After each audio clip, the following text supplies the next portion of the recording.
Bapa kami yang ada di dalam kerajaan sorga, Bapa yang kami sembah di dalam Tuhan kami Yesus Kristus, Bapa yang mengasihi, mencintai kami, sehingga memberi Kristus menjadi pengantara bagi kami, menjadi penebus bagi kami. Kami bersyukur untuk cinta kasih Tuhan ini. Dan lebih juga kami bersyukur, karena Tuhan kami tidak hanya menyelamatkan, tetapi Tuhan kami juga memelihara kami, umat pilihan di dalam keselamatan, melalui kebenaran firman Allah yang dianugerahkan kepada kami. Firman yang begitu berharga, firman yang begitu penting untuk kehidupan spiritual kami, pelayanan kami, kehidupan kami di segala bidang hidup kami. Sehingga firman ini tidak boleh diputarbalikkan, firman ini tidak boleh disimpangkan. Dan kami berdoa Tuhan, kiranya ketika kami masuk ke dalam evening fellowship, ketika kami merenungkan kebenaran Tuhan terkait dengan firman yang hidup itu, biarlah Allah yang memberi firman hadir di tengah-tengah kami dan memberkati kami, baik itu yang menjelaskan kebenaran maupun yang menerima penjelasan ini. Kiranya Allah yang memberi firman menjadi Allah yang memberikan juga pencerahan di dalam pikiran, supaya kami mengerti firman, kami boleh dapat diteguhkan oleh firman, kami dapat membedakan mana yang benar dan mana yang tidak benar, mana yang berasal dari Allah dan mana yang palsu yang tidak berasal dari Allah. Ini doa dan permohonan kami, di dalam nama Tuhan Yesus kami berdoa, dan kami menyambut waktu di mana kami boleh merenungkan kebenaran Tuhan. Amin. Minggu yang lalu saya memberikan penjelasan mengenai perdebatan. Apakah perdebatan boleh terjadi di dalam gereja?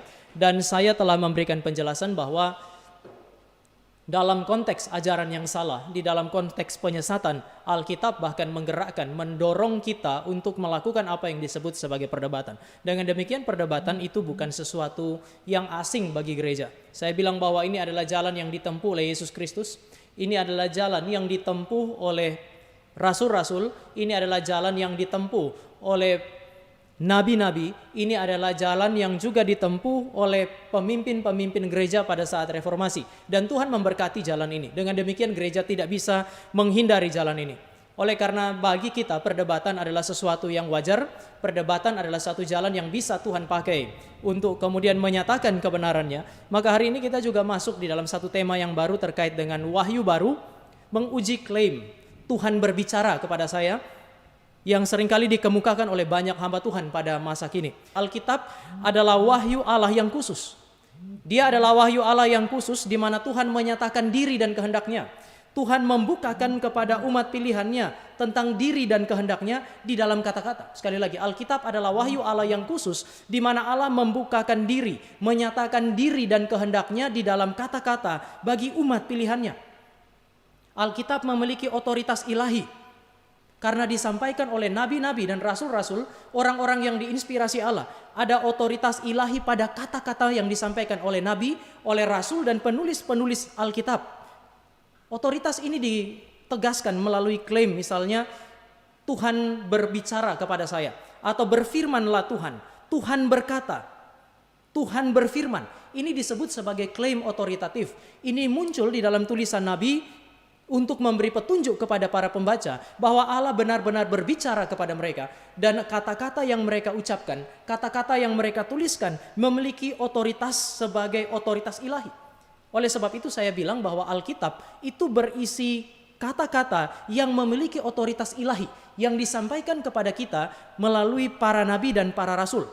Klaim otoritatif yang memberi petunjuk bahwa ada wahyu dari Allah, ada kata-kata dari Allah kepada para nabi dan para rasul ini. Akhir-akhir ini saudara dan saya kembali dengar. Kita sering mendengar ada hamba-hamba Tuhan bilang Tuhan berbicara kepada saya. Saudara dan saya kemudian juga bisa mendengar ada hamba Tuhan bilang Tuhan memberi perintah kepada saya, atau saya mendengar suara Tuhan. Ini menjadi klaim yang tidak jarang disebutkan oleh hamba-hamba Tuhan ketika mereka mengajar atau mereka menyampaikan sesuatu, misalnya nubuat atau berbagai hal yang lain. Kalau kalimat-kalimat ini benar, maka seolah-olah, sekali lagi, seolah-olah sesudah wahyu Allah di dalam Alkitab, perjanjian lama dan perjanjian baru itu tuntas, Tuhan masih memberi wahyu yang lain. Sekali lagi, selain Alkitab sebagai wahyu Allah, di mana Tuhan berbicara melalui kata-kata kepada umat pilihannya, seolah-olah melalui klaim hamba-hamba Tuhan ini, pendeta-pendeta ini, seolah-olah wahyu Allah di dalam Alkitab yang sudah tuntas itu memang sudah tuntas, lalu muncul wahyu yang baru. Tuhan memberi wahyu yang lain dengan berbicara secara langsung kepada orang-orang ini, seperti dia berbicara secara langsung kepada para nabi dan para rasul. Dengan demikian, saudara mesti mengatakan bahwa klaim mereka ini itu memiliki otoritas dan memiliki bobot yang sama dengan tulisan para nabi dan para rasul di dalam Alkitab. Seolah-olah klaim mereka memberi petunjuk bahwa mereka punya kalimat-kalimat itu adalah kalimat dengan bobot yang sama dengan firman Allah, bobot yang sama dengan kitab suci. Saya tahu bahwa ada orang yang akan bilang, mereka kan tidak tentu bermaksud demikian. Mereka tidak tentu bermaksud bahwa klaim mereka, Tuhan berbicara kepada mereka itu punya otoritas yang sama, punya bobot yang sama dengan kitab suci atau Alkitab. Tetapi saudara tidak bisa menghindari kesimpulan ini. Mengapa? Kata-kata ini, berfirmanlah Tuhan, Tuhan berfirman, Tuhan berkata. Itu adalah kata-kata yang memang dipakai oleh Alkitab untuk menegaskan kenabian seseorang, untuk menegaskan otoritas dari kata-kata yang dia ucapkan sebagai kata-kata Tuhan.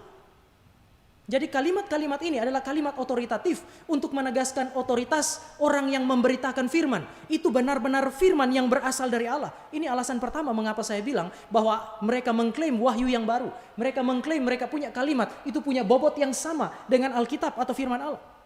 Yang kedua, kalau Allah yang berfirman kepada para nabi dan para rasul adalah Allah yang berfirman kepada pendeta-pendeta ini, kepada orang-orang yang mengaku bahwa Allah berbicara kepada mereka ini, tidak mungkin kata-kata dari satu pribadi yang sama yang saudara dan saya sebut sebagai Allah ini memiliki dua kualitas berbeda. Satu berkualitas sebagai firman yang diwahyukan di dalam Alkitab, satu tidak berkualitas sedemikian. Ini sebuah kesimpulan yang sangat irasional. Sehingga saudara dan saya mesti sekali lagi mengatakan bahwa kalau orang berkata Tuhan berfirman kepada dia, Tuhan berkata kepada dia, Tuhan memerintahkan dia untuk berkata-kata, maka kata-kata yang dia ucapkan adalah sebuah klaim otoritatif yang memberi petunjuk kepada saudara dan saya. Ada wahyu yang lain selain Alkitab sebagai wahyu yang telah diberikan oleh Allah dalam perjanjian lama dan perjanjian baru, dan dengan demikian Alkitab perjanjian lama perjanjian baru belum tuntas. Ada seorang pengkhotbah yang cukup terkenal namanya TB Joshua. TB Joshua itu disebut sebagai nabi. Dia bernubuat bahwa COVID-19 akan berakhir pada 27 Maret. Sekali lagi, dia bernubuat bahwa COVID-19 itu akan berakhir pada tanggal 27 Maret 2020. Faktanya, setelah 27 Maret, kemudian COVID-19 bukan berhenti, tetapi menjadi semakin besar dampaknya. Lalu beberapa waktu yang lalu muncullah pembelaan dari sang nabi TB Joshua mengatakan bahwa kira-kira demikian. Saudara perhatikan kalimat ini. Saya bukan seorang politisi. Saya hanya memberikan kepada Anda berita seperti yang diberitakan Roh Kudus kepada saya. Jadi dia mau bilang, kalau politisi sering mempermainkan kata-kata mereka, saya tidak. Saya dengan jujur mengatakan kepada kamu mengenai kebenaran. Tidak sama seperti politisi. Yang kedua dia bilang, saya hanya memberikan kepada Anda berita yang diberikan Roh Kudus kepada saya. Artinya, nubuatnya dia salah bukan karena dia bohong. Tetapi Roh Kudus memberikan sesuatu berita yang salah kepada dia. Nubuat yang salah dan tidak tergenapi ini bukan karena kesalahan sang nabi palsu ini. Nubuat yang salah dan tidak tergenapi adalah kesalahan Roh Kudus. Dia hanya mengatakan apa yang dikatakan oleh Roh Kudus. Kalau tidak terjadi itu tanggung jawabnya Roh Kudus. Saudara, saya mau ingatkan saudara bahwa pimpinan Allah yang adalah kebenaran itu tidak pernah bersalah. Roh Kudus yang menginspirasikan kitab suci adalah Roh Kudus yang tidak bersalah. Oleh sebab itu kita percaya bahwa Alkitab yang diinspirasikan oleh Roh Kudus tidak bersalah. Bagaimana mungkin Roh Kudus yang memberi firman kepada para nabi dan rasul yang saudara dan saya yakini sebagai firman yang tidak bersalah, yang datang dari Allah yang adalah kebenaran ini, kemudian bisa menginspirasikan, bisa memberikan wahyu yang salah kepada seorang nabi modern hari ini. Saudara, saya mau ingatkan saudara dan saya bahwa klaim-klaim seperti ini, klaim bahwa Tuhan berbicara kepada kita, Tuhan atau kepada orang tertentu, Tuhan berfirman kepada orang tertentu, membuat kita seringkali kagum karena orang yang mengklaim ini kemudian terlihat begitu dekat dengan Tuhan. Dia punya akses eksklusif untuk datang kepada Tuhan. Orang lain tidak bisa datang, tetapi dia punya akses untuk berjumpa dengan Tuhan dan Tuhan kemudian berbicara langsung kepada dia. Saya mau sampaikan kepada saudara bahwa kalau saudara dan saya terkagum-kagum dengan yang sedemikian, ini adalah tanda bahwa saudara dan saya gagal untuk melakukan tugas yang diperintahkan oleh Allah, yaitu menguji roh. Perintah yang diberikan oleh Allah untuk mempersiapkan akal budi dan memperhatikan mana ajaran yang benar dan ajaran yang salah. Saudara dan saya gagal untuk melakukannya. Kalau saudara dan saya terlalu cepat kagum, saya nggak bilang saudara nggak boleh kagum. Tetapi kalau saudara terlalu cepat kagum, menerima begitu saja, ini tanda bahwa sikap kritis sudah tidak ada lagi di dalam gereja. Kita gagal untuk menggenapi firman, untuk menguji roh, dan gagal menggenapi firman untuk mempergunakan akal budi, membedakan secara jernih mana yang benar, mana yang salah. Oleh karena itu sore hari ini saya sengaja memilih tema ini, menguji klaim Tuhan berbicara kepada saya dari pendeta-pendeta modern. Tetapi mungkin saudara berkata, memangnya siapa kamu sehingga kamu berani sekali untuk menguji hamba-hamba Tuhan yang begitu besar? Maka saya juga mau tanya Anda, siapa Anda sehingga Anda berani berkata kepada saya untuk diam? Sekali lagi, siapa Anda sehingga Anda berani berkata kepada saya untuk diam ketika saya melakukan sesuatu yang diperintahkan oleh Allah? Mari saudara dan saya lihat, mengapa kita harus menguji roh. Yang pertama, ini perintah Allah. Menguji roh adalah perintah Allah.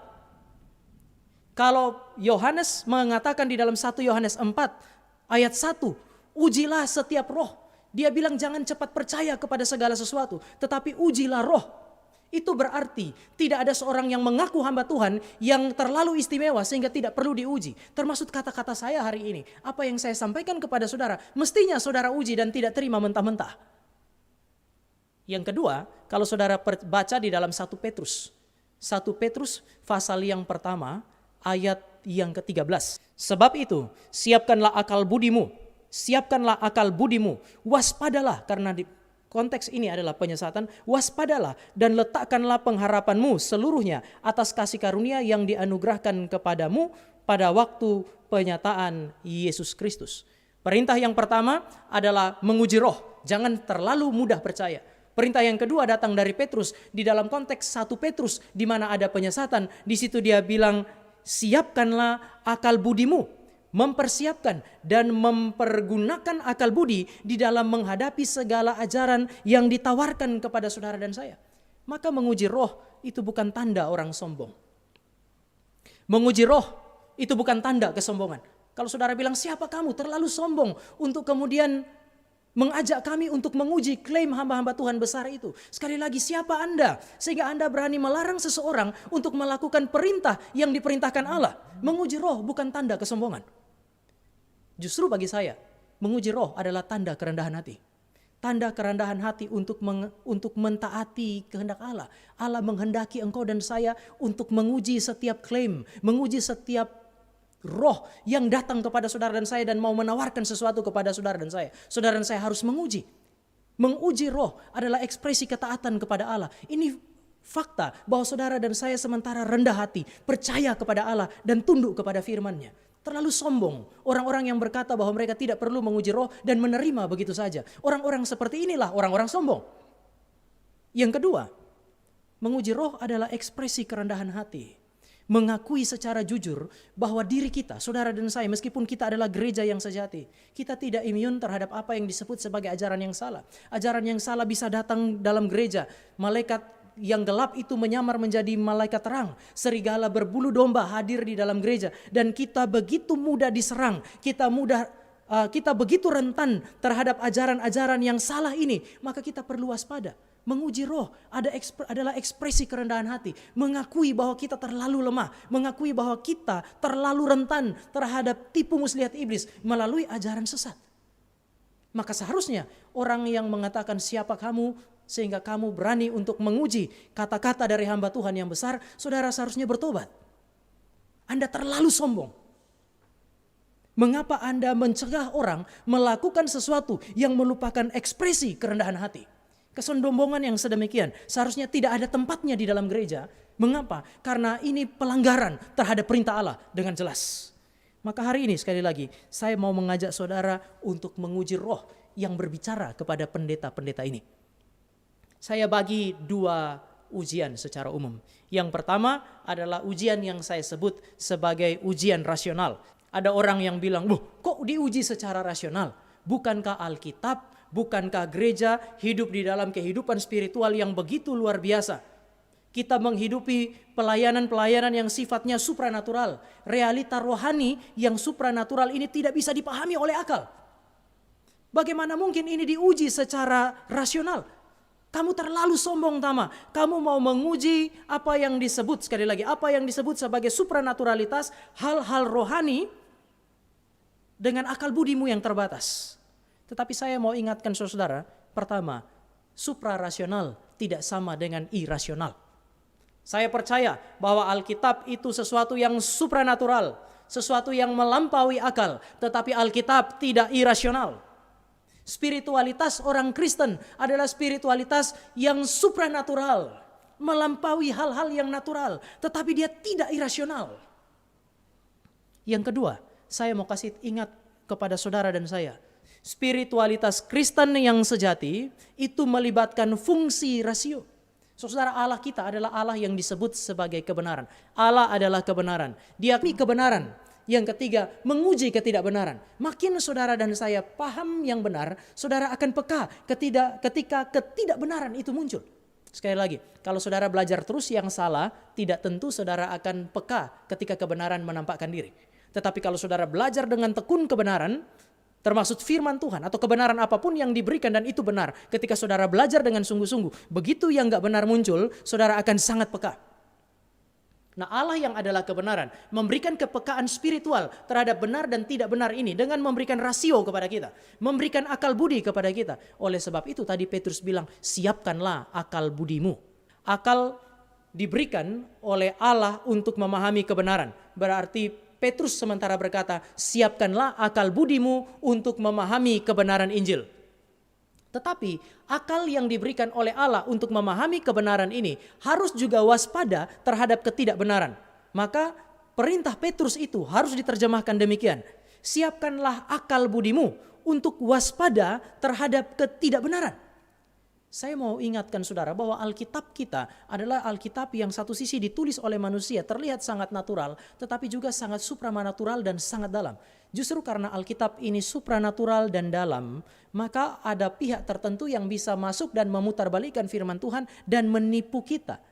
Waktu dia bilang siapkan akal budimu, ini berarti siapkan akal budi kita dengan baik supaya kita tidak mudah ditipu. Jadi saudara bisa lihat bahwa pergumulan dengan firman Tuhan, pergumulan dengan Injil yang supranatural dan dalam itu melibatkan tindakan untuk mempersiapkan akal budi. Saudara, kalau saudara baca 1 Petrus, saudara akan menemukan Petrus mengatakan kepada orang-orang yang membaca suratnya bahwa firman Allah itu begitu dalam. Firman Allah itu sebuah misteri, sangat dalam, sangat sulit dipahami, sehingga bahkan malaikat-malaikat pun memiliki keinginan yang sangat besar di dalam hati untuk terus menyelidikinya. Maka cilaka kita orang percaya kalau tidak mau menyelidiki firman Tuhan. Tapi kalau saudara mau menyelidiki firman Tuhan, saudara harus pakai akal. Maka Petrus bilang di dalam ayat 13 dengan jelas, persiapkanlah akal budimu untuk belajar firman dan memahami kebenaran di dalam firman Tuhan. Untuk melawan apa yang disebut sebagai pemutarbalikan terhadap firman Allah yang supranatural itu, supaya kita tidak mudah tertipu.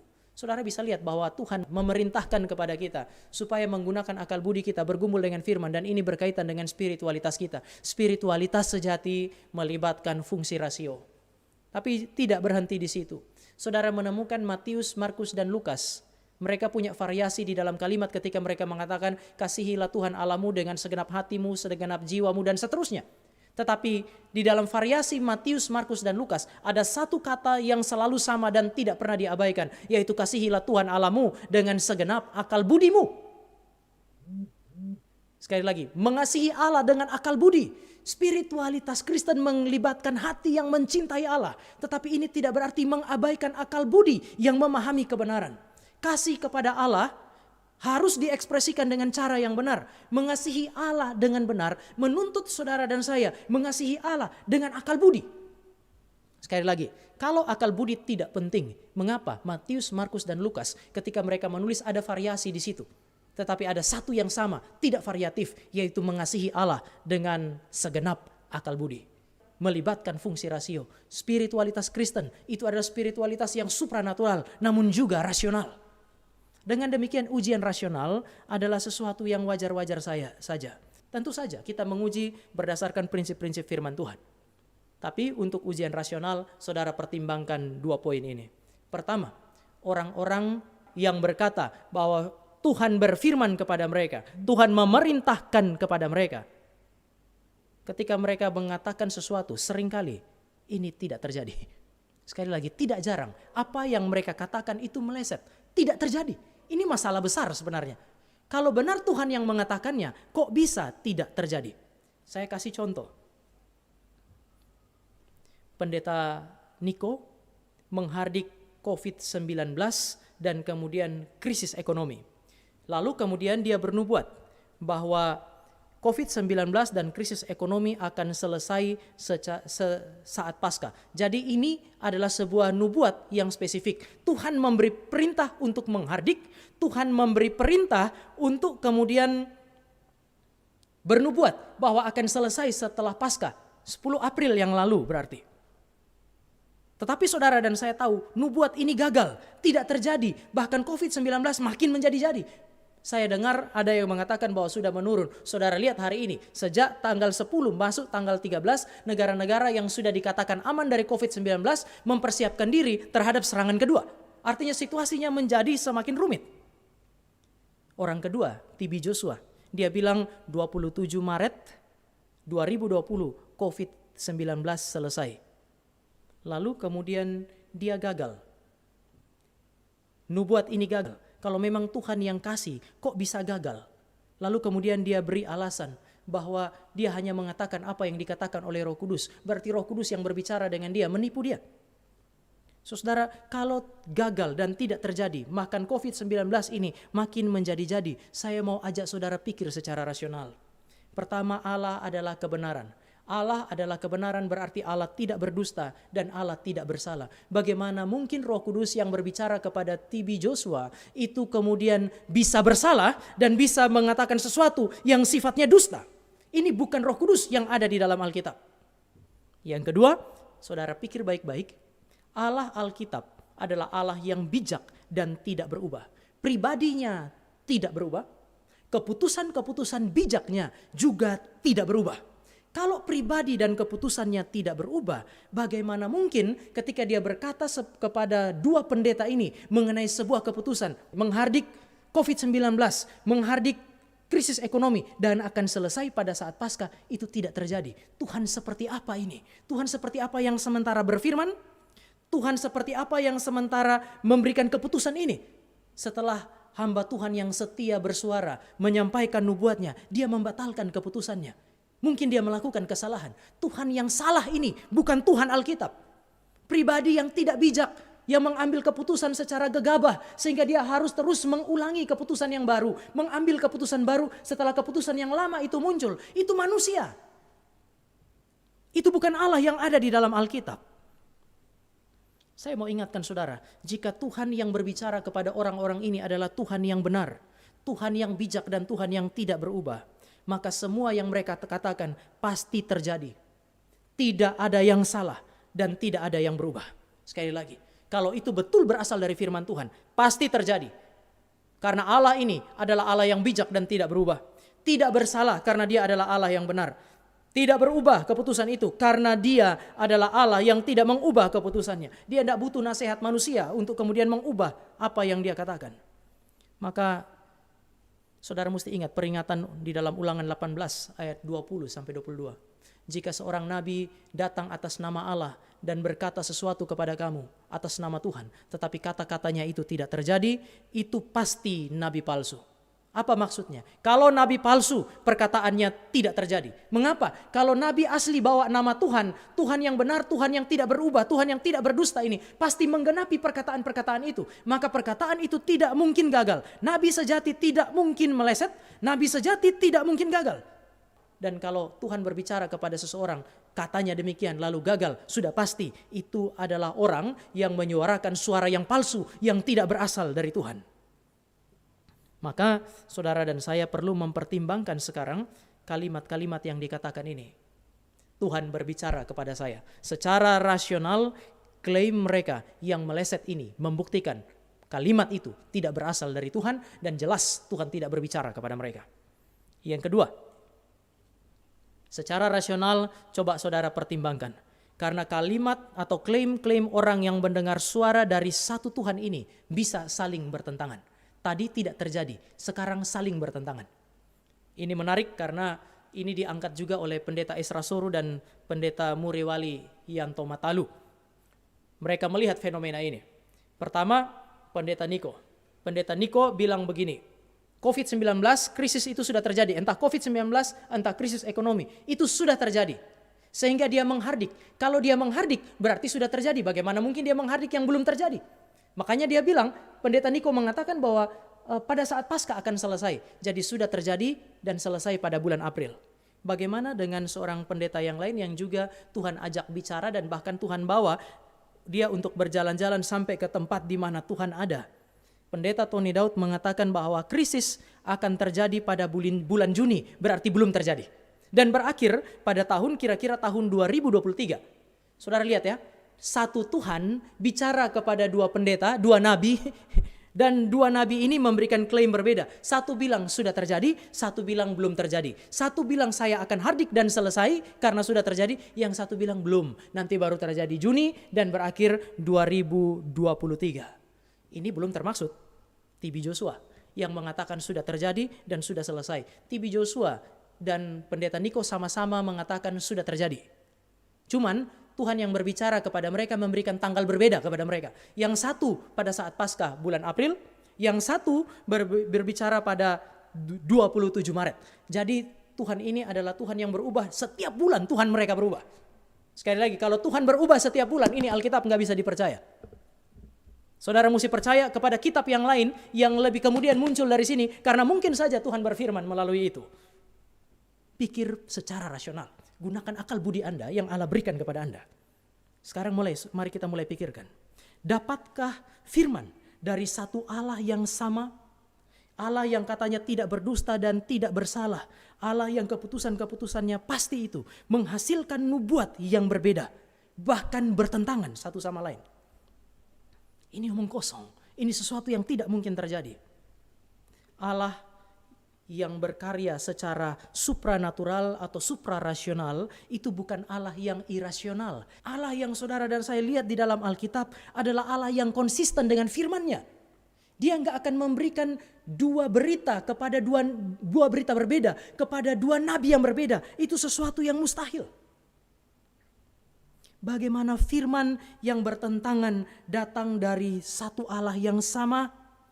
Kalau ada satu klaim A, lalu satu klaim menentang A. Dua-duanya berkontradiksi, mereka tidak bisa benar di saat yang sama. Kalau saya bilang ini kanan, lalu kemudian saudara mengatakan ini kiri. Sekali lagi ya, ini saya bilang kanan, lalu saudara bilang ini kiri. Maka cuma ada beberapa kemungkinan. Pertama, saya benar ini kanan, saudara salah. Karena saudara bilang ini kiri. Atau saudara benar ini kiri, saya salah.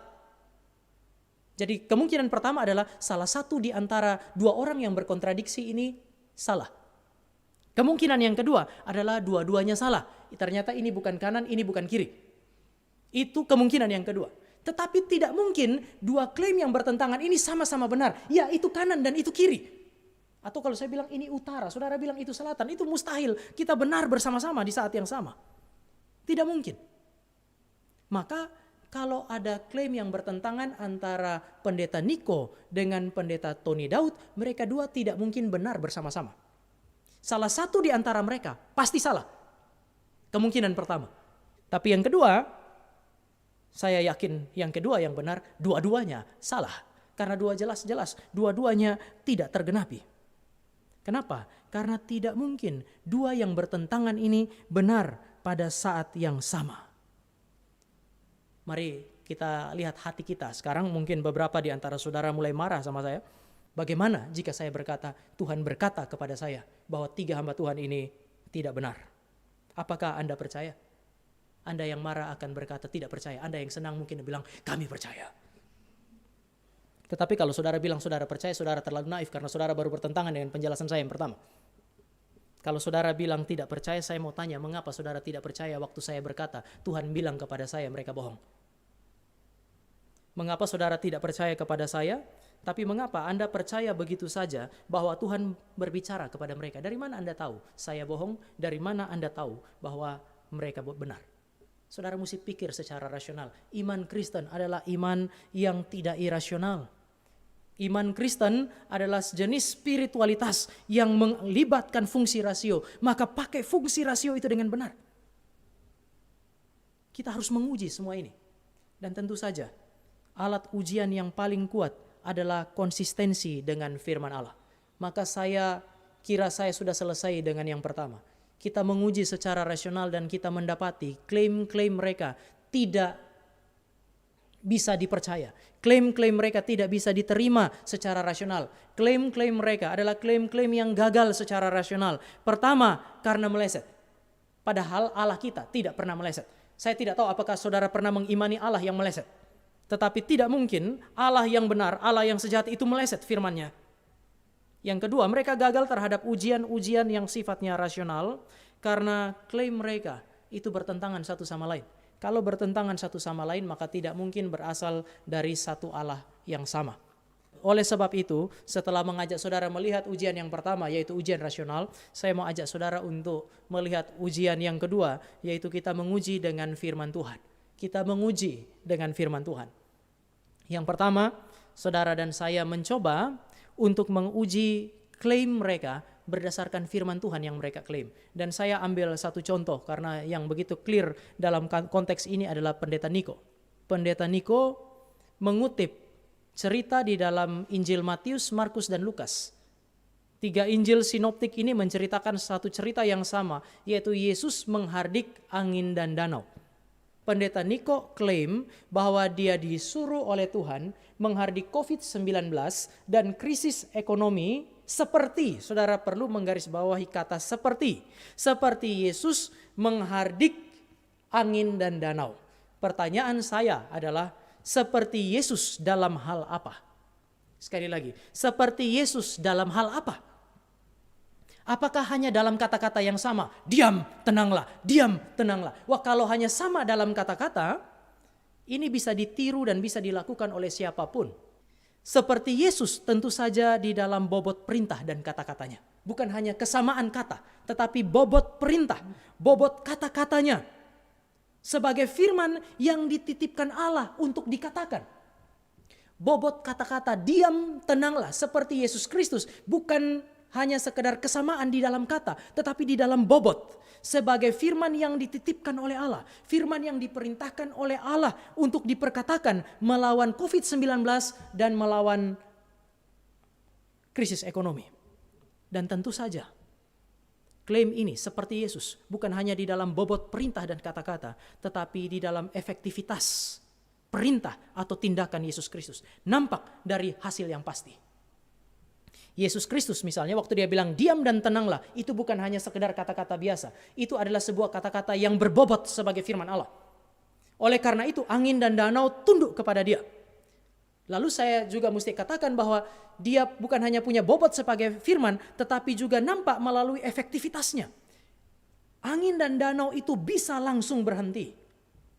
Nah sekarang kalau saudara melihat menafsirkan kata-kata Pendeta Niko, diam, tenanglah, ini bukan hanya sekedar kata yang serupa, tetapi punya bobot yang sama dan efektivitas yang sama, maka saudara lihat kepada cerita di dalam Injil sinoptik. Apakah benar sama seperti yang Yesus lakukan? Kalau saudara perhatikan, bobot kata-kata yang mewakili kata-kata Allah dan bobot yang menunjukkan bahwa kata-kata itu menghasilkan sebuah tindakan yang efektif, kepastian, itu sama sekali tidak nampak. Jadi hanya sama di dalam kata, tetapi bobot enggak sama, hasil juga enggak sama. Sekali lagi, kalau hanya sama di dalam kata, bahkan iblis bisa melakukannya. Saya dengar katanya ini delay, jadi tidak langsung terjadi, tetapi akan terjadi. Saya mau tanya, apanya yang seperti dengan Yesus? Sama seperti Yesus. Waktu Yesus menghardik angin dan danau, tidak berproses. Begitu dia bilang, diam, tenanglah. Yesus gak harus teriak seperti saudara dan saya hari ini teriak. Yesus berkata-kata dengan dignity-nya dia, dignity ilahinya. Dia bilang diam, tenanglah, dan angin dan danau tenang. Bukan berproses. Yesus tidak bilang diam, tenanglah, lalu 2 hari kemudian baru angin itu diam dan tenang. Jadi apanya yang sama seperti Yesus Kristus? Juga ada ketidakpastian. Tidak pasti seperti Yesus. Ada orang yang bilang itu tidak terjadi kan bergantung kepada iman. Saya mau tanya, imannya siapa? Terjadi atau tidak, kalau ini bergantung kepada iman, saudara mesti jelas imannya siapa. Imannya pendeta Niko, berarti iman itu iman yang gagal. Atau saudara bilang, oh itu bergantung kepada iman seluruh orang Kristen di Indonesia. Lihat lagi ke dalam teks. Kalau saudara baca 3 cerita di dalam 3 Injil, setelah Yesus menghardik angin dan danau, Yesus bertanya kepada mereka, mengapa kamu takut? Di mana imanmu? Artinya waktu Yesus memerintahkan angin dan danau, perintah itu, perintah yang berbobot sebagai firman, berhasil secara efektif, tidak bergantung kepada iman orang-orang yang ada di dalam perahu itu. Saya mau tanya, sama dalam hal apa? Kalau sama hanya di dalam kata-kata, nggak ada gunanya. Karena siapapun bisa meniru kata itu. Tetapi kalau sama di dalam bobot sebagai firman yang dititipkan oleh Allah di dalam mulut beliau supaya diperkatakan, maka saya mau tanya, efeknya bagaimana? Apakah terjadi sama seperti yang Yesus kerjakan? Terjadi secara langsung dan bukan proses. Saudara nggak bisa berlindung di balik kata proses. Karena pun kalau saudara bilang berproses, faktanya saat ini makin memburuk. Dan saya mau ajak saudara untuk melihat satu hal. Kalau saudara bilang ini sementara berproses, bahkan ahli nujum bisa mengatakannya. Ahli nujum bisa bilang ini sementara berproses, satu saat pasti selesai. Orang tidak belajar Alkitab. Seorang yang bukan Kristen pun akan bilang satu saat COVID pasti akan selesai. Ini masalah. Ketidakpastian.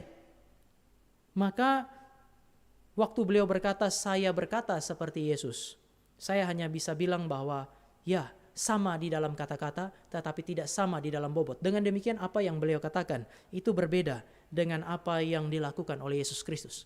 Klaimnya seperti Yesus, tetapi yang beliau lakukan, yang beliau perkatakan, bukan firman dan jelas berbeda. Tidak seperti yang Yesus katakan. Menguji dengan firman Tuhan, poin yang pertama yang saya ajak saudara lakukan adalah menguji dengan firman yang diklaim. Yang kedua, kita menguji dengan firman Tuhan atau kata Alkitab tentang wahyu baru. Maka mari kita lihat Yudas pasal yang pertama ayat yang ketiga. Saudara-saudaraku yang kekasih, sementara aku bersungguh-sungguh berusaha menulis kepada kamu tentang keselamatan kita bersama, aku merasa terdorong untuk menulis ini kepada kamu dan menasehati kamu. Saudara perhatikan kalimat selanjutnya, supaya kamu tetap berjuang mempertahankan iman yang telah disampaikan kepada orang-orang kudus.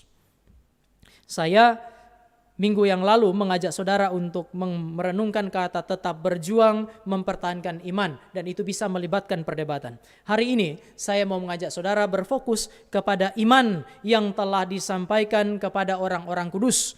Di dalam bahasa aslinya juga bisa berarti iman yang telah diteruskan kepada orang-orang kudus. Saudara perhatikan, iman di situ bukan mengacu kepada kepercayaan di dalam hati kita. Seringkali kita bilang iman mengacu kepada percaya. Jadi mengacu kepada kepercayaan, keyakinan hati. Betul. Seringkali secara teologis bisa dikatakan ini adalah iman yang subjektif, ada di dalam hati saudara dan saya. Tetapi kalau saudara lihat berdasarkan konteks, iman ini adalah iman yang diteruskan dari satu orang kepada orang yang lain. Dikatakan bahwa itu diteruskan kepada orang-orang kudus. Iman dari yang diberitakan atau diberikan kepada para rasul, dan iman ini sekarang diteruskan kepada orang-orang lain, orang-orang kudus. Saudara, kalau iman itu bisa diteruskan, iman itu bisa diberikan, maka sudah jelas ini bukan iman yang disebut sebagai kepercayaan atau keyakinan hati. Saudara bisa mengekspresikan keyakinan hati dan orang kagum, tapi saudara nggak bisa teruskan kepada mereka. Saya seorang hamba Tuhan, seorang pendeta, tapi saya itu tidak bisa meneruskan atau di dalam tanda petik mewariskan dengan pasti iman saya kepada anak saya. Saya bisa mengajarkan apa yang saya imani, isi iman saya bisa. Tetapi iman yang sejati itu tidak bisa diwariskan. Bagaimana saudara mewariskan iman yang subjektif ini? Iman yang subjektif diwariskan dengan mengajarkan iman yang objektif. Dan ini yang dimaksud oleh Yudas.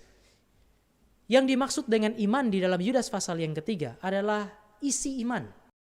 Dan ini yang dimaksud adalah Injil atau firman yang diberitakan Nabi dan Rasul. Saudara boleh lihat konteks yang lain. Galatia 1 ayat 23, 1 Timotius 4 ayat yang pertama. Itu juga berbicara mengenai Injil sebagai iman yang diteruskan. Jadi Injil disebut juga sebagai iman. Maka ini bukan hanya bicara mengenai sesuatu yang subjektif saudara percayai, tetapi secara objektif ada di tangan kita. Alkitab adalah iman objektif. Sekali lagi, Alkitab adalah iman objektif yang telah diberikan kepada para rasul dan sekarang diteruskan dari satu generasi kepada generasi yang lain. Maka saya bilang, yang dimaksud di situ adalah isi Injil. Firman yang diberitakan nabi dan rasul, sesuatu yang saudara dan saya mau tidak mau harus percayai. Ini yang diteruskan dari satu generasi kepada generasi yang lain. Ini hal yang pertama. Yang kedua, istilah iman, faith di situ menggunakan definite artikel yang yang membuat kata ini harus diterjemahkan the faith. Mengacu kepada ini adalah iman satu-satunya. Satu-satunya iman objektif. Sekali lagi, ini satu-satunya iman objektif, gak ada yang lain. Kalau saudara mau bangun iman, saudara mau bangun ajaran saudara, dasar untuk iman dan ajaran kita adalah Alkitab, satu-satunya. Yang kedua, ini adalah dasar bagi saudara dan saya, dasar objektif satu-satunya untuk menguji segala sesuatu. Sekali lagi, ini adalah dasar objektif untuk menguji segala sesuatu. Termasuk menguji apa yang saudara imani. Ajaran-ajaran yang datang kepada saudara, ini mesti diuji dengan iman objektif ini. Dia adalah fondasi satu-satunya. Maka semua yang subjektif harus diuji dengan yang objektif. Saya mau kasih satu contoh kepada saudara supaya ini kemudian menjadi jelas. Definite artikel, dia adalah satu-satunya alat uji. Dia adalah satu-satunya dasar bagi iman dan ajaran. Beberapa waktu yang lalu saya melayani di tempat ini, itu pertama kali saya masuk di Depok dan kemudian melayani satu kali di dalam persekutuan kami, persekutuan wanita pada hari Rabu pagi. Sudah cukup lama itu.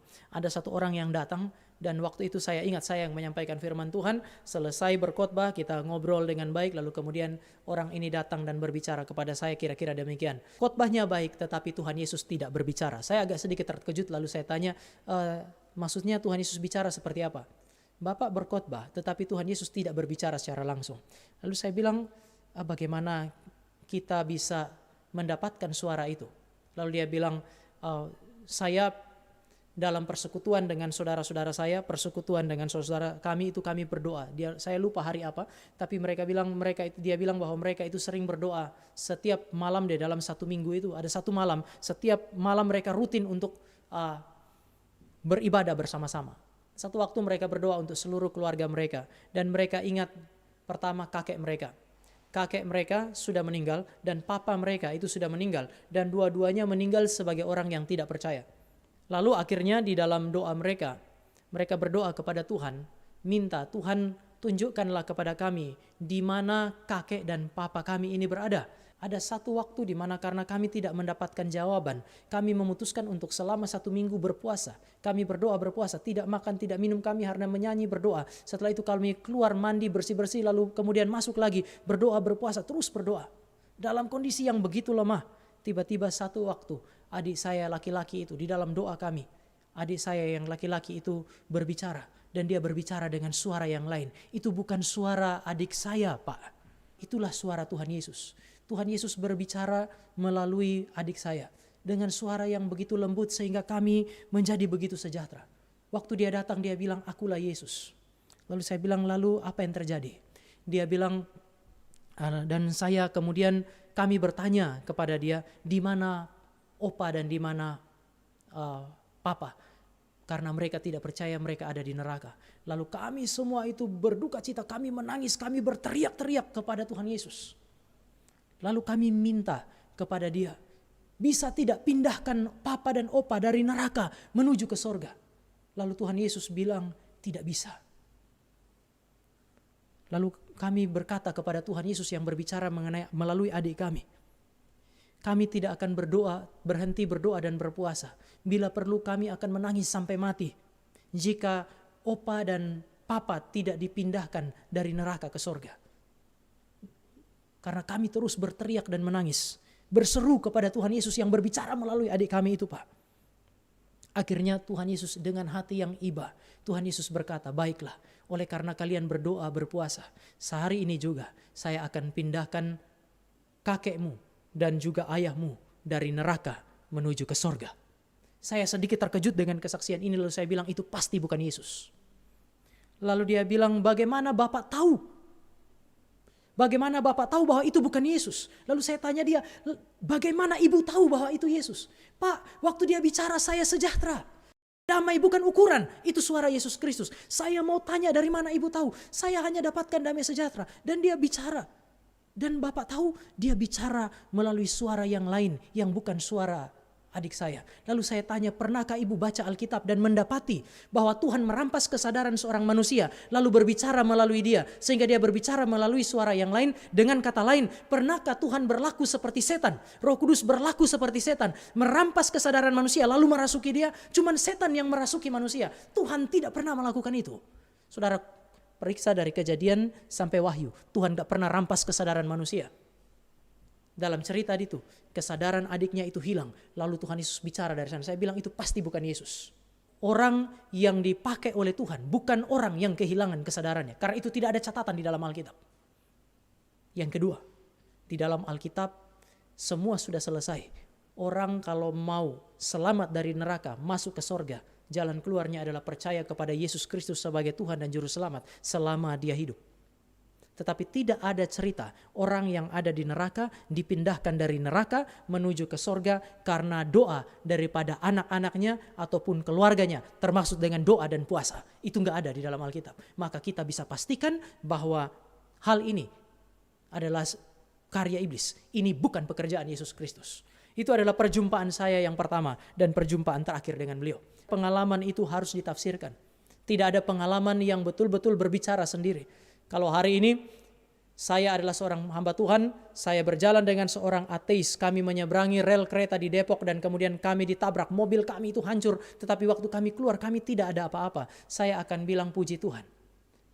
Itu berarti saya menafsirkan kebaikan yang kami alami itu sebagai karya Tuhan. Seorang ateis yang mengalami pengalaman yang sama dengan saya, waktu dia keluar dari mobil harusnya menurut perkiraan kami mati, waktu dia lihat kondisinya baik-baik saja, dia nggak akan bilang puji Tuhan. Dia akan bilang itu kebetulan. Saudara lihat satu peristiwa yang sama, nggak bicara apa-apa. Peristiwa ini berbicara ketika ditafsirkan.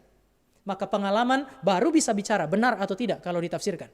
Pengalaman ada roh yang berbicara melalui saudara ibu ini harus ditafsirkan berdasarkan kitab suci. Dari situ saudara tahu tafsiran mana yang benar, pengalaman ini sejati dari Allah atau bukan. Demikian juga dengan klaim hamba-hamba Tuhan. Klaim hamba-hamba Tuhan itu kalau mau diuji, satu-satunya alat uji yang objektif adalah apa yang dikatakan oleh Alkitab. Bukan pengalaman. Kalau dia bilang saya naik turun ke surga dan Allah berbicara, bagaimana saudara menguji itu? Saudara mesti uji berdasarkan kitab suci. Dan saya mau ajak saudara untuk melihat lebih jauh. Aorist pasif participle. Ini adalah bentuk dari kata yang digunakan oleh Yudas. Yudas menggunakan bentuk kata ini untuk menegaskan bahwa iman objektif firman Tuhan yang diberikan kepada para nabi dan para rasul itu adalah pengalaman yang telah diberikan satu kali untuk seterusnya. Artinya ini bukan pengalaman yang akan diulangi lagi. Dia tidak perlu diulang, tetapi dia punya efek sampai hari ini.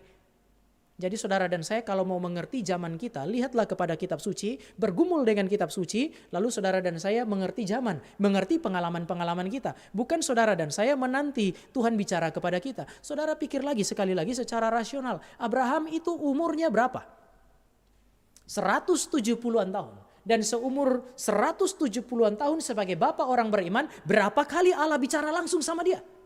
Dicatat di dalam Alkitab terlalu sedikit dibanding dengan umurnya. Kalau saudara bandingkan dengan klaim hamba Tuhan hari ini, terlalu sering Tuhan bicara sama mereka. Berapa kali saudara lihat di dalam Alkitab, baca di dalam Alkitab, Tuhan bicara langsung kepada para rasul setelah dia naik ke sorga. Sehingga saudara perlu mempertimbangkan hal-hal yang sedemikian. Kalaupun itu terjadi di dalam konteks perjanjian lama, perjanjian baru, itu karena wahyu, belum final. Tetapi setelah Yudas mengatakan para rasul menerima itu adalah wahyu yang sudah diberi satu kali. Untuk seterusnya, tidak terulang. Meskipun dia punya pengaruh sampai hari ini, tetapi dia tidak terulang lagi. Dengan demikian, saya mesti mengatakan bahwa wahyu yang ada di dalam Alkitab final. Dia tidak berkelanjutan dan dia tidak bisa ditambah. Tidak ada lagi wahyu seperti yang diberi kepada para nabi dan para rasul. Dengan demikian, klaim, sekali lagi, dengan demikian klaim hamba-hamba Tuhan atau pendeta-pendeta yang mengatakan bahwa Tuhan berbicara kepada mereka, saudara dan saya bisa lihat itu sebagai wahyu baru dan itu wahyu palsu. Ini ujian yang kedua. Ujian yang pertama kita uji firman Tuhan yang dikutip. Ujian yang kedua, saudara dan saya lihat apa kata Alkitab tentang wahyu baru. Sekarang yang ketiga. Terkait dengan kesaksian-kesaksian mereka, saya mau tegaskan satu hal, bahwa Alkitab menolak kesaksian tunggal. Apa kata Alkitab mengenai hamba-hamba Tuhan ini punya kesaksian bahwa Tuhan berbicara kepada mereka? Kan mereka berkata, Tuhan berbicara kepada kami. Ini adalah sebuah kesaksian untuk menegaskan otoritas kata-kata mereka. Ini kesaksian untuk kemudian menegaskan bahwa mereka punya akses khusus, punya relasi yang khusus dengan Tuhan. Saudara, saya mau ajak saudara untuk memikirkan sekali lagi, semua kesaksian hanya benar, hanya bisa diterima sebagai benar jika ada saksi mata.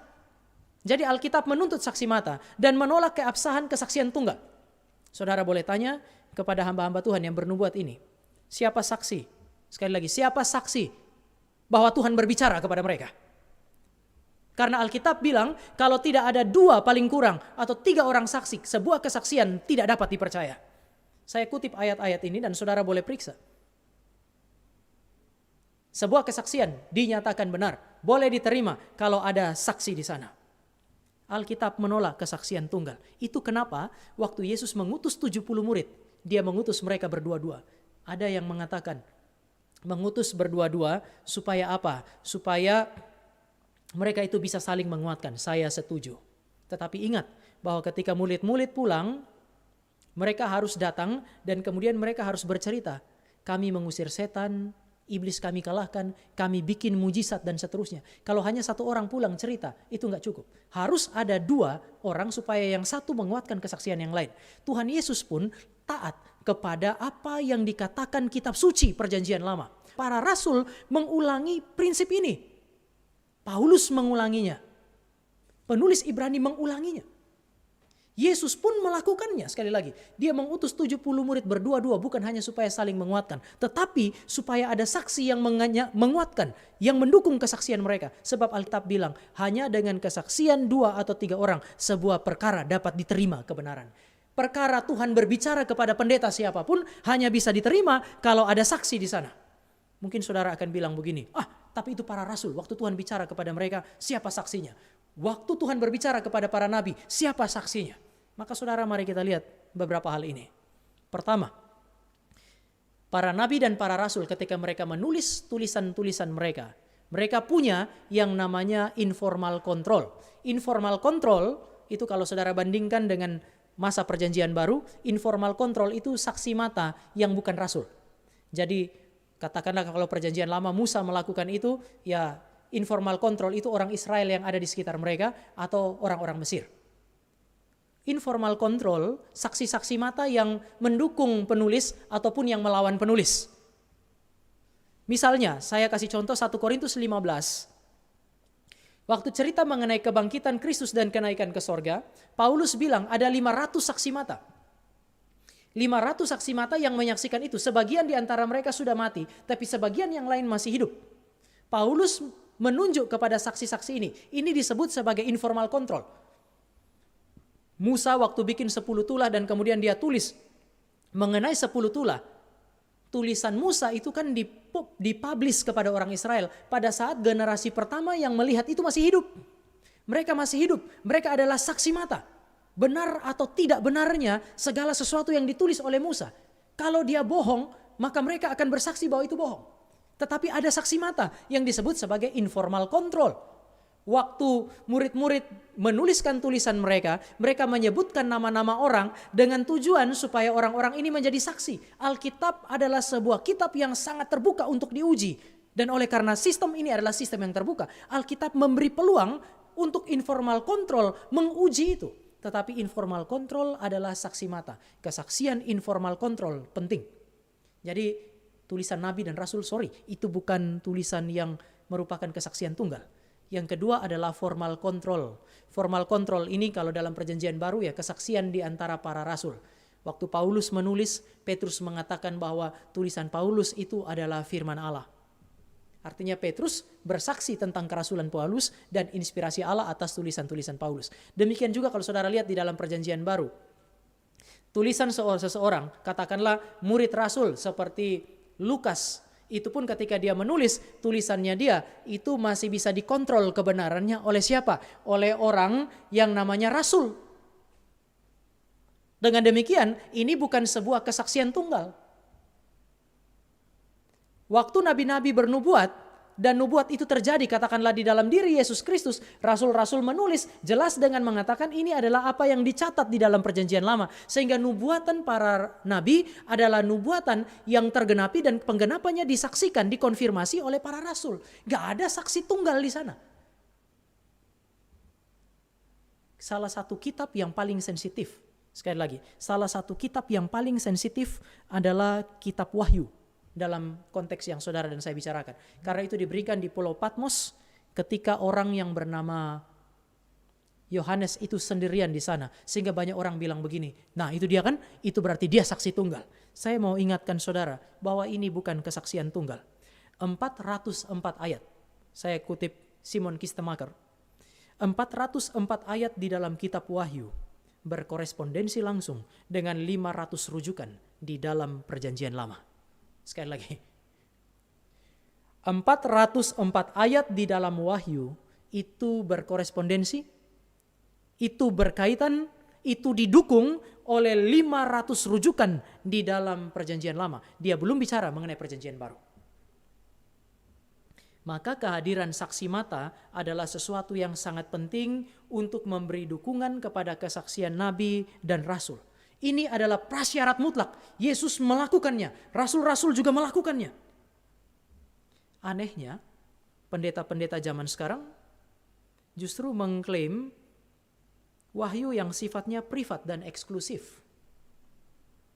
Mereka kemudian mengatakan bahwa kalau kita punya relasi dekat dengan Tuhan, kita punya iman yang cukup besar dekat dengan Tuhan, hanya kita saja yang punya akses untuk ke sana. Artinya pengalaman mendengar suara Tuhan itu adalah pengalaman orang-orang yang eksklusif, privat. Tidak ada saksi mata. Tapi ini bertentangan dengan karakteristik kitab suci yang menuntut kehadiran saksi sebagai prasyarat mutlak bagi kebenaran sebuah kesaksian. Dan saya mau tutup dengan ini. Kesaksian yang eksklusif, sekali lagi, kesaksian eksklusif adalah ciri-ciri tulisan non-rasuli atau tulisan-tulisan yang disebut sebagai ekstra kanonik yang justru menjadi ancaman bagi iman Kristen. Injil Maria, Injil Yudas, Injil Petrus ditulis dengan klaim bahwa itu adalah sebuah wahyu yang sangat eksklusif. Saudara, hari ini banyak orang Kristen itu goncang imannya karena banyak orang mengutip Injil Thomas, Injil Thomas, Injil Petrus, Injil Yudas dan Injil Maria. Di sana ada banyak tulisan-tulisan yang bertentangan dengan isi Injil yang saudara dan saya terima. Kita tidak boleh tertipu karena penyelidikan saat ini sudah menunjukkan kepada saudara dan saya bahwa Injil-Injil yang saya sebut sebagai Injil-Injil ekstra kanonik di luar ini, di luar Alkitab kita adalah Injil-Injil yang muncul di akhir abad kedua. Itu berarti para rasul sudah mati. Saudara perlu mempertanyakan motivasi penulis. Kenapa dia bilang itu adalah Injil Maria? Maria Magdalena maksudnya.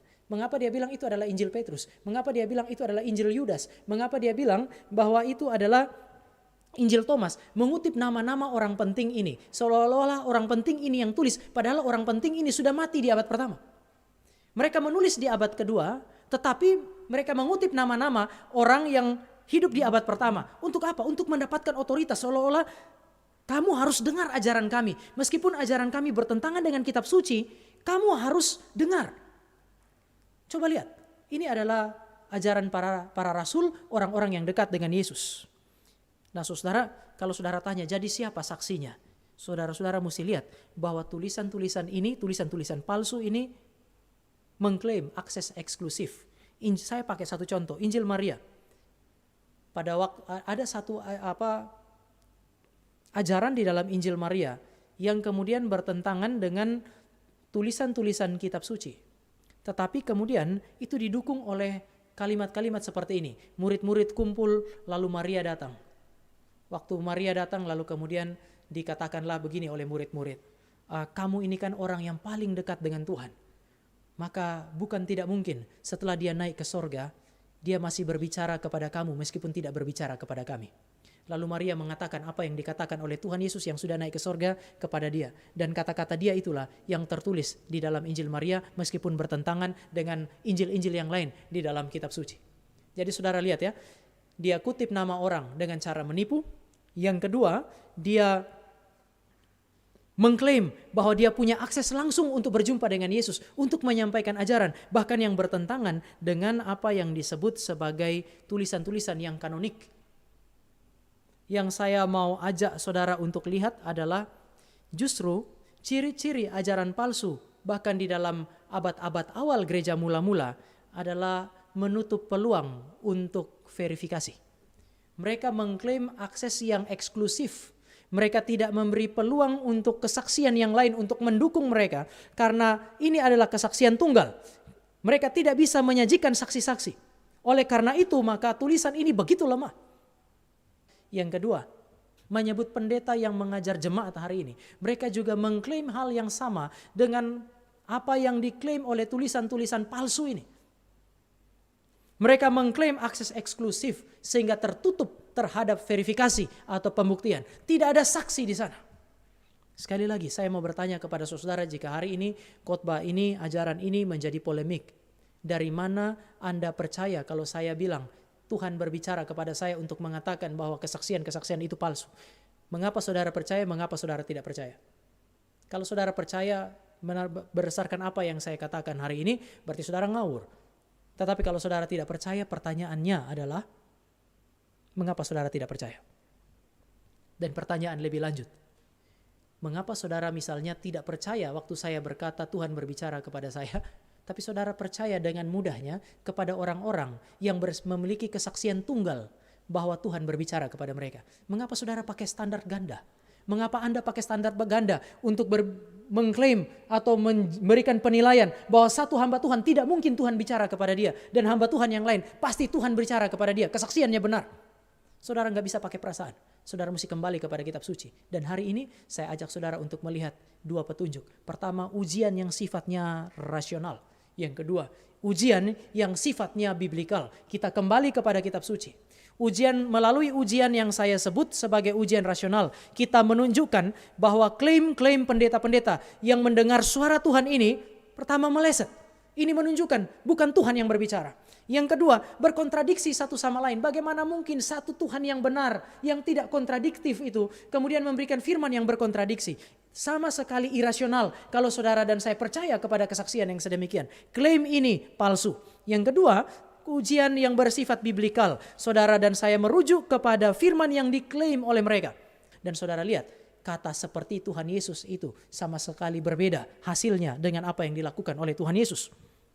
Ujian yang selanjutnya terkait dengan ujian sesuai dengan firman Tuhan adalah saudara dan saya lihat kepada Yudas ayat yang ketiga. Yudas ayat 3 mengatakan kepada saudara dan saya bahwa wahyu yang diberikan sudah berhenti pada nabi dan rasul. Tidak ada wahyu baru lagi. Allah berbicara kepada nabi dan rasul dan itu final. Tidak perlu ada yang baru.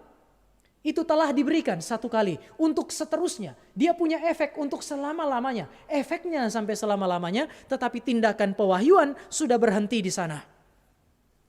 Maka kesaksian-kesaksian bahwa Allah berbicara bertentangan dengan Yudas ayat yang ketiga. Dan yang terakhir, klaim mereka adalah kesaksian tunggal. Tidak ada saksi lain. Ini berbeda dengan kesaksian-kesaksian Alkitab. Kesaksian kitab suci, kesaksian nabi, kesaksian rasul. Tidak pernah ada kesaksian tunggal. Saudara, belum lagi kita bicara mengenai ajaran-ajaran yang muncul setelah itu yang juga berkontradiksi dengan kitab suci. Minggu depan saudara dan saya akan lihat ini di dalam apa yang saya sebut sebagai nubuat palsu. Saudara, saya mesti ingatkan satu hal yang juga diingatkan oleh pendeta Esra Soru. Dia mengatakan bahwa klaim-klaim seperti ini tidak berasal dari Allah. Itu tidak otomatis ini berasal dari setan.